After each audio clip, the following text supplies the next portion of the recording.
Entonces, a continuación, escucharemos a la doctora Brenda Janet Porras Godoy con el tema ¿Cómo era la vida de un artista en la época colonial? La doctora Porras es arquitecta y cuenta con una maestría en restauración por la Universidad de San Carlos de Guatemala, una maestría en museología por la Universidad de Valladolid. Además, posee un doctorado en Historia del Arte por la Universidad de Sevilla. Se dedica a la investigación, publicación y divulgación del arte barroco en Guatemala y es creadora del proyecto Colibrí destinado a la divulgación del arte barroco guatemalteco. Además, es miembro del Seminario Permanente del Retablo Hispanoamericano del Instituto de Investigaciones Estéticas de la UNAM. Le cedo el micrófono a la doctora Brenda Porras. Muy buenas tardes a todos. Brindo mi cordial felicitación a la Academia de Geografía e Historia por su primer centenario y a todos ustedes un agradecimiento por estar acá. Esta tarde vamos a hablar de los artistas y en este caso me refiero a los artistas, específicamente a los escultores y a los fabricantes de retablos. Pues estos personajes pasaron por la vida un tanto ocultos, pero eran personas piadosas, emprendedoras y viajeras. Algunos eran de un carácter apacible y otros eran muy explosivos. La idea de esta plática es que los veamos como hombres de carne y hueso, cercanos, como cada uno de nosotros. Vamos a conocer varios aspectos de su vida, tanto personal como profesional, y empezaremos por su vida profesional. Perdón, por su vida personal. Empezaremos a decir, bueno, cuando tratamos de conocer a una persona, normalmente le preguntamos, bueno, ¿y tú de dónde eres? ¿De dónde provienes? ¿De dónde son tus padres?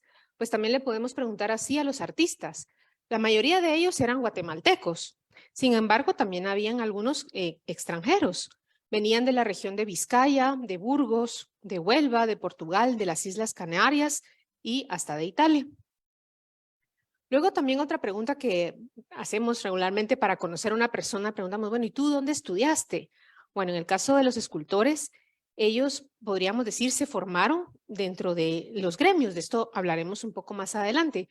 En este momento, lo único que quisiera enfocarme es a decirles cuál era su nivel de escolaridad.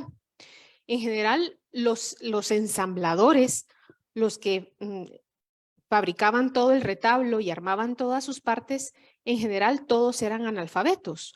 Incluso cuando tenían que hacer algún contrato, pedían a alguien más que firmara en lugar de ellos, porque ellos no lo podían hacer. Luego también están los escultores. Los escultores parece ser que su nivel de educación era un poco más elevado, pues tenían mayor posibilidad de consultar bibliotecas e incluso pues conocían grabados y tenían mucha más experiencia en ese campo. Luego, otra pregunta que solemos hacer es ¿dónde vives? Pues en el caso de los escultores en la ciudad de la antigua Guatemala, ellos prácticamente se establecieron en el norte de la ciudad, en 3 barrios. En el barrio de Santo Domingo, en el barrio de San Sebastián y en el barrio de San Jerónimo. También en los contratos notariales, que es donde mayormente se obtuvo esta información que ahora les comparto, se deja especificado que muchos vivían en casas de techos de teja. Quiere decir que tenían un alto nivel económico para diferenciarlos de los que vivían en casas de techos de paja. Luego, les quería comentar de un caso muy especial del escultor Agustín Núñez. Él procedía de Oaxaca y vino acá a Guatemala hasta ya los entrados 40 años. Y él parece ser que era de estos escultores que tenían un carácter un poco más explosivo.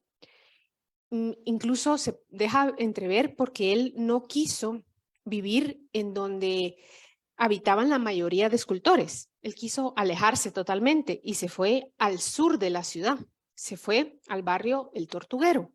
Él también vivía en una casa de techo de teja y además él tenía un lujo, podríamos decir, en su casa, que tenía un servicio que se llamaba pie de agua, que es como decir que en nuestras casas tenemos ahora agua potable, pero era algo muy excepcional en aquellos años de la época colonial.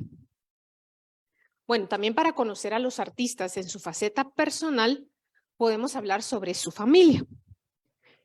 La mayoría de ellos eran hombres casados y heredaban sus talleres a hijos, nietos, incluso hasta sobrinos y hasta los parientes políticos también heredaban sus talleres. Con respecto a los parientes políticos, me gustaría compartir con ustedes 3 casos de artistas reconocidos de la época colonial. Empecemos con el primer caso. Pedro de Liendo se casó con una sobrina política de Quirio Cataño. También podemos mencionar en cuanto a la familia de Pedro de Liendo, que él heredó la profesión de pintor a sus 2 hijos, incluso a su hija que se llamaba Sebastiana, algo que era insólito en la época, que a las mujeres se les participara en la profesión del padre. El siguiente caso es de Pedro de Mendoza y Nicolás de Morgarteaga. Ellos eran concuñados. Pedro de Mendoza es el autor del Cristo crucificado que está actualmente en el Calvario de la antigua Guatemala. Bueno, pues ellos eran concuñados, como les decía, y además Nicolás de Morgarteaga era el suegro del famoso escultor Mateo de Zúñiga. Luego, el otro caso de estos parentescos políticos, podríamos hablar de todos estos escultores y también aquí hay ensambladores de retablos. Vicente de la Parra era ensamblador, tallador de retablos. Él se casó con una hermana de Tomás de Merlo.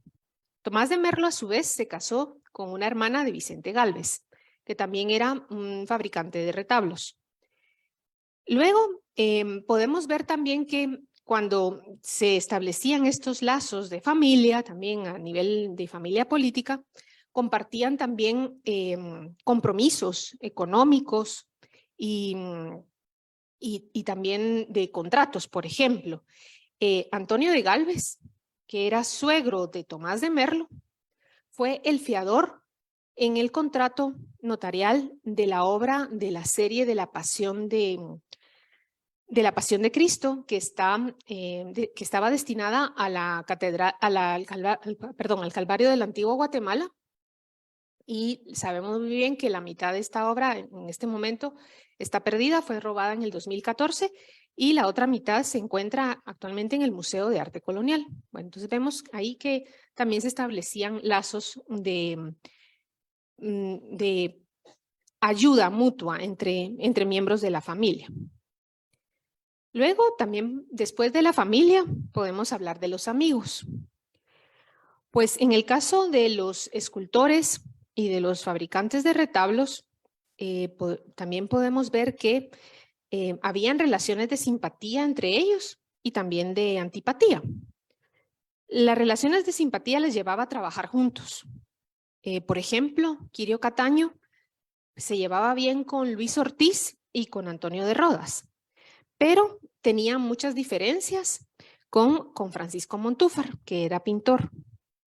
Luego, Agustín Núñez, del que ya les hablé hace un momento, él incluso pues, se llegó a pelear en juzgados con 2 escultores, con Sebastián Carranza y Ramón de Molina, y queda muy bien especificado en ese proceso que incluso pues, los insultaba, ¿verdad? Y les decía que pues, eran unos que eran menos escultores que ellos, ¿verdad? Entonces llegaron así hasta a palabras fuertes.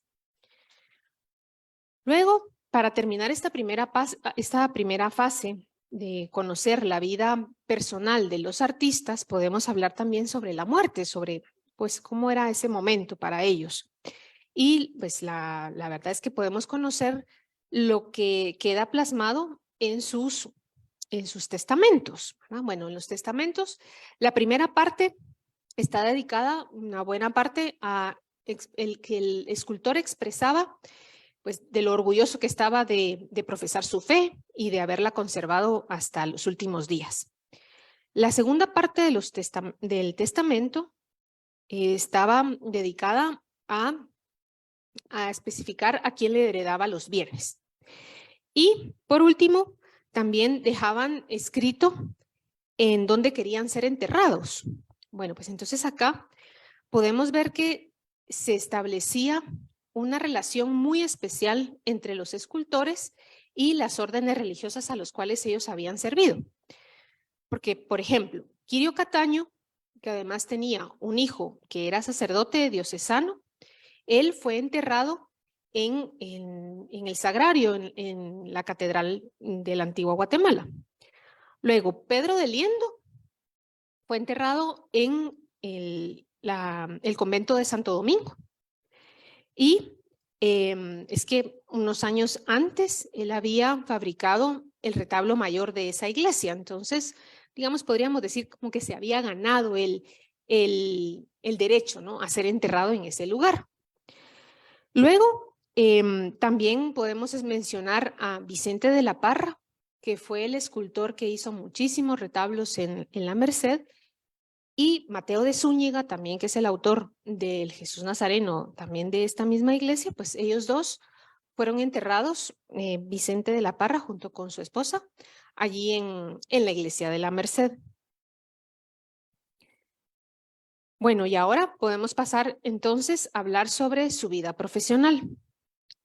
Bueno, con su vida profesional, en primer lugar, podríamos decir que ellos vivieron experiencias únicas, ya que vivían en Guatemala, en un lugar que podríamos decir que se caracterizó por un cierto aislamiento, lo que dio posibilidades, ¿no?, a explotar y a ir formando su creatividad de una manera muy particular.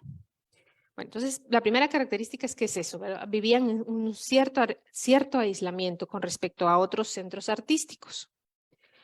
Luego podríamos también plantear, bueno, cómo ellos enfrentaban, digamos, el tema de los gremios. Bueno, hasta el momento no hemos encontrado ningún documento escrito de que ellos tuvieran alguna ordenanza, por ejemplo, algún documento escrito de normas para su grupo, ¿verdad?, artístico. No había nada escrito, sin embargo, sí se puede también vislumbrar en los documentos que siempre velaban porque se cuidara la calidad, la buena calidad de las obras, y también se velaba porque los precios que se cobraran fueran los justos. Luego, también eran responsables con respecto a sus compromisos como súbditos del rey, ya que pues ellos también pagaban impuestos y pagaban la alcabala, por ejemplo, que era como decir en la actualidad el impuesto sobre la renta, ¿verdad?, de la época colonial, que en aquellos años se pagaba el 2% sobre sus rentas. Bueno, también otra característica de los artistas de acá de Guatemala, de esta región, también haciendo caso omiso a lo que decían algunas ordenanzas en otros centros artísticos, por ejemplo, de México o de España, no se tomó mucho en cuenta algunos lineamientos que se daban en estos otros lugares donde se decía que un artista solo podía ejercer una profesión. Y aquí en Guatemala no pasó eso, ¿verdad? Aquí en Guatemala, seguramente porque había poca demanda, por ejemplo, de retablos, pues ellos tenían que dedicarse a otro tipo de arte. Entonces, también entre ellos hay artistas que fueron arquitectos, pintores, escultores e incluso hasta adoradores. Bueno, hay un caso muy particular que en una ocasión, bueno, Nicolás López se llamaba este artista, incluso desarmó un órgano para ver cómo era el funcionamiento de este órgano y el poder fabricar órganos aquí en Guatemala. Ahora, entonces, como les digo, se nota pues como el espíritu creativo de los artistas de esta región. Bueno, y no solo se dedicaban a trabajos relacionados con el arte, diversos trabajos relacionados con el arte, sino que también a otros que no tenían ninguna vinculación. Por ejemplo, algunos de los artistas eran mercaderes, también tenían que ver con asuntos mineros, tenían cargos militares también, incluso alguno de ellos tenía una fábrica de tejidos. Bueno, también, por otro lado, vemos que en otras partes también se les prohibía a indianos o a mulatos ejercer la profesión de escultor o de ensamblador de retablos. Y aquí en Guatemala tampoco se hizo caso mucho a esa indicación. Y en relación a los pagos también, cómo se le pagaban a los artistas cuando hacían alguna escultura o algún retablo, podemos mencionar que por la escasez de circulación de monedas, algunos se les pagaba incluso hasta con cacao, que era pues ya una práctica prehispánica. En algunos casos también se les pagaba con algunos bienes, por ejemplo, en alguna ocasión se le pagó con una custodia o se le pagaba con cruces de plata también la fabricación de retablos. Bueno, por otro lado, podemos mencionar que bueno, podríamos pensar, bueno, y ellos, digamos, ¿cómo era que ganaban? O sea, ¿será que ganaban bien? ¿Eran de las mejores profesiones? Gracias. Pues bueno, podríamos decir que en general lo que ganaban era como lo de un salario de un medio, digamos, un salario medio, de clase media. Habían momentos en los que tenían mucho trabajo, en otros donde no tenían nada. Bueno, y cuando tenían mucho trabajo, las personas que los contrataban tenían que asegurarse que el trabajo fuera elaborado en el tiempo en que se había estipulado y habían ciertas sanciones. Por ejemplo, si no entregaban a tiempo un trabajo, se les iba quitando alguna parte del pago que se le iba a dar por cada mes de atraso. Entre la clientela, podemos mencionar que tenían a clientes, por ejemplo, personas particulares, órdenes religiosas, la catedral, por supuesto, y también alcaldías indígenas. Entonces, en algún momento, pues a los artistas también les tocaba pues salir de la ciudad e ir a trabajar a alguna población, algún pueblo. Y no se puede preguntar, bueno, ¿y por qué no trabajaban, por ejemplo, un retablo en la ciudad donde él tenía su taller y solo lo enviaba? Pues no hay una respuesta muy clara, pero pensándolo y haciendo una hipótesis, podríamos pensar que lo que pasa es que los caminos son malísimos, entonces transportar piezas de retablo tal vez era muy difícil, entonces era mejor que fuera el artista al pueblo a trabajar ahí el retablo y a dejarlo montado en la iglesia.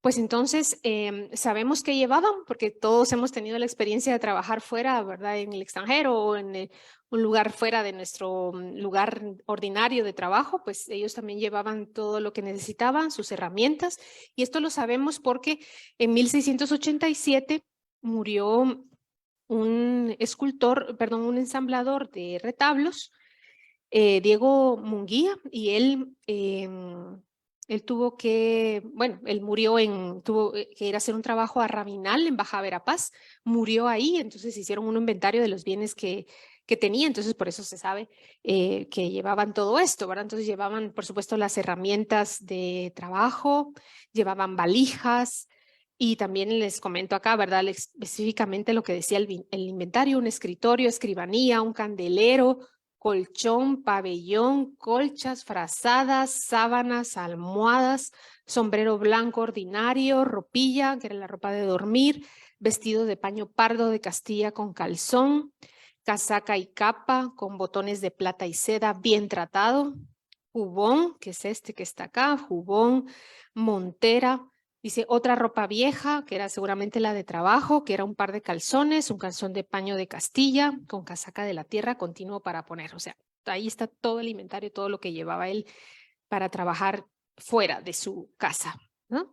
También llevaba un rosario, una imagen de la soledad, cojinillos, que podrían ser tal vez para hincarse y rezar, chocolateras, vacinica y una espada. Y bueno, también hacían una serie de requerimientos, ya termino, impresionantes, que incluso dicen los artistas exigían algunas cosas importantes para irse a trabajar a estos pueblos. Por ejemplo, tenían que llevarles lugar donde trabajar, por supuesto, le tenían que dar una casa, un taller, un espacio para trabajar, comida, chocolate, agua, sal, gallinas, fruta, pan, o sea, de todo les tenían que dar para irse a trabajar a estos pueblos, las personas que los contrataban.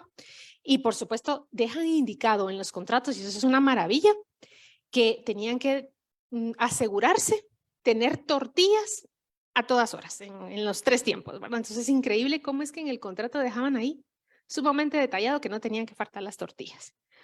Bueno, y el servicio también, ¿verdad? La señora para hacer las tortillas, el joven que cuidaba el caballo, a quién enviar también para dar algún mensaje a la ciudad. Bueno, todo lo dejaban muy especificado en los contratos. Bueno, esa es la parte del servicio. Y solo para decirles como una conclusión, podríamos decir que brevemente, pues estas historias parecen insignificantes realmente, pero no lo son, ¿verdad? Porque realmente nos pueden dar muchas luces sobre el pasado de Guatemala, sobre el pasado de la época colonial. Y lo más importante creo yo que es que se puede hacer un enlace con el presente, porque entonces ya no vemos a los escultores o a estos personajes de la época colonial como seres lejanos, sino que los vemos muy cercanos, ¿verdad? Que no son muy distintos a nosotros. Muchísimas gracias.